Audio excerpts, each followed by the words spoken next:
January 2026 marks the beginning of a brand new year, and with that comes a lot of new games, several in specific in January I'm actually looking forward to playing.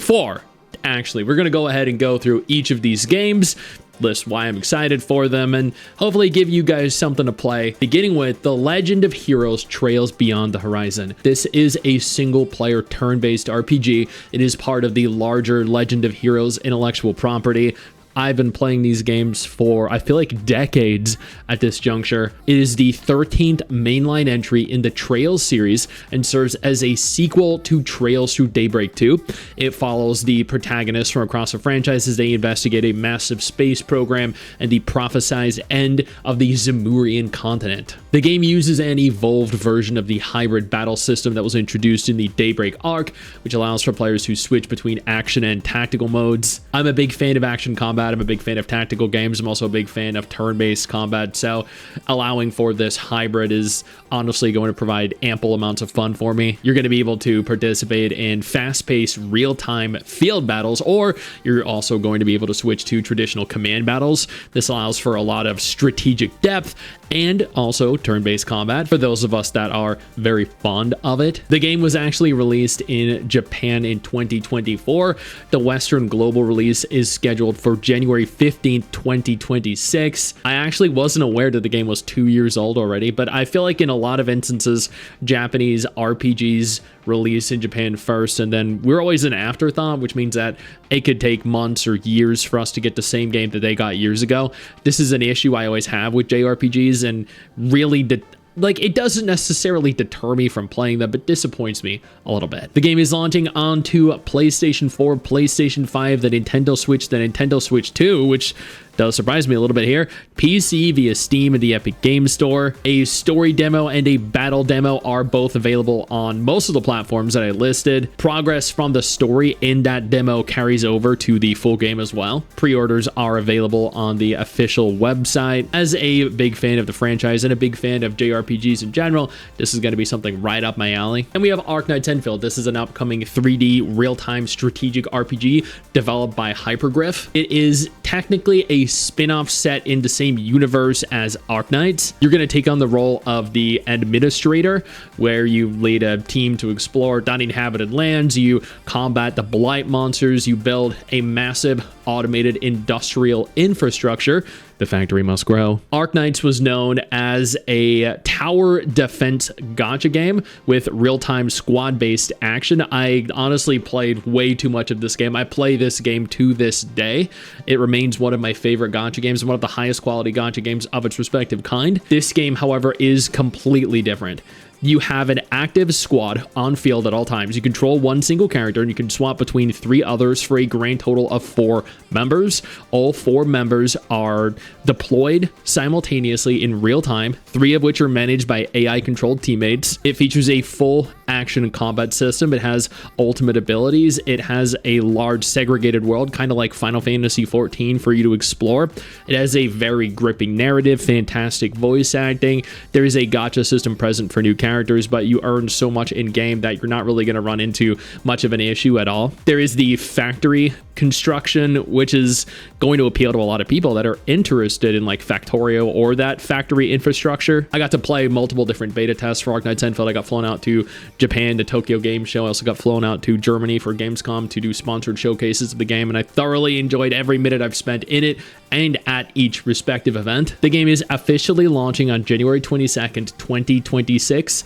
It is going to be available on PC, the PS5, Android, and iOS. You can pre-register for the game right now, and you get a ton of goodies when it launches if you do. Yo, I don't mean to interrupt the video, but I need to take a moment here to thank all my incredible patrons over on Patreon whose support continues to allow for me to do regular videos like this every single day on this channel. Thank y'all so much, including our YouTube channel members. You guys mean the world to me. So do you guys as viewers as well. Now, without further ado, let's continue. I don't know how many of you out there are anime fans. I'm assuming a lot of you guys are. You watch my channel, and by extension, like the same kinds of games I do. So anime games, you like anime. The Seven Deadly Sins Origin is an adaptation of the Seven Deadly Sins anime. It is an upcoming free-to-play open-world action RPG developed by Netmarble. And I know what you're thinking, Netmarble, and I agree. I do agree. Netmarble, The game is set in the vast kingdom of Britannia. It features an original multiverse story where time and space have collided, which allows for characters from both the original series and its sequel, Four Knights of the Apocalypse, to appear together. Players are going to control Prince Tristan, which happens to be, spoiler alert by the way, the son of Meliodas and Elizabeth, as he journeys to restore order to the continent. The game utilizes an action combat system. It has a completely open world. It's very much so like Genshin Impact, if you've played Genshin Impact, but like a more updated version of it. You can fly or glide, you can dive underwater. It has fully interactable underwater environments, which is really cool. It has a story that's very much so like the Seven Deadly Sins, has the same humor, has a lot of the same characters. It is designed for both solo and cooperative play. You actually see players out and about in the world. There were some people that were saying that's actually an MMO, which I'm more curious to see, in all honesty, because I think a Seven Deadly Sins MMO could be really freaking cool. The Seven Deadly Sins Origin is officially scheduled to launch globally on January 28, 2026.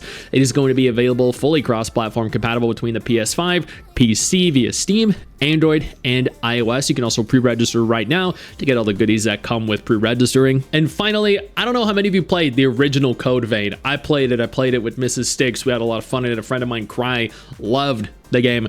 I think the majority of people that I know enjoyed Code Vein. Code Vein 2 is the upcoming action RPG sequel to the, if you weren't already aware, anime Souls-like hit, which was developed and published by Bandai Namco.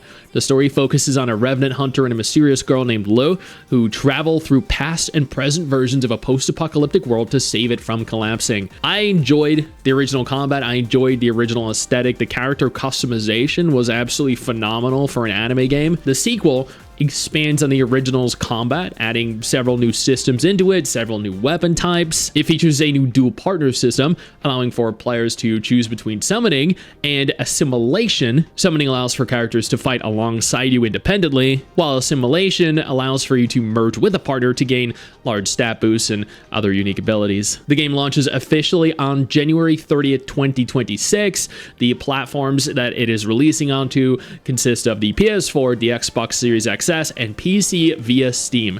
You can pre-order the game right now, the Deluxe Edition, the Ultimate Edition, or the Collector's Edition, and you can start playing actually 72 hours early on January 26th, 2026. Those are 4 games I'm thoroughly looking forward to in January 2026. Honestly, there aren't really a whole lot launching in January, but these are going to hold me over while waiting for the release of specific games in February 2026. I know you think that you just hit the end of the video, and technically, yeah, you have. And I know your first reaction is to close out of it at this juncture, but don't.